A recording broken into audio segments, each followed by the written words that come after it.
Resilient people perform better and are promoted more often at work, and the same is true for optimists.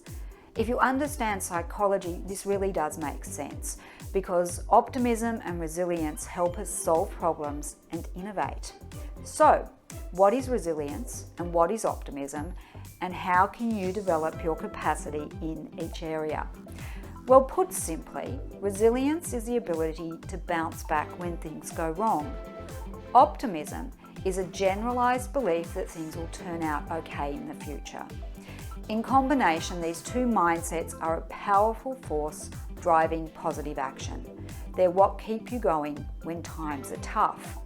And psychologists have shown that there are 4 main thinking habits associated with resilience and optimism. So, what are those thinking habits and how can you use them? The first habit is rational self-talk. The second habit is called self-efficacy. It means believing that your actions can produce positive results. And psychologists have shown that believing this is actually more important than having high self-esteem if you want to flourish and thrive. The third thinking habit is emotion regulation. This involves monitoring and handling your own feelings so that you can stay on track.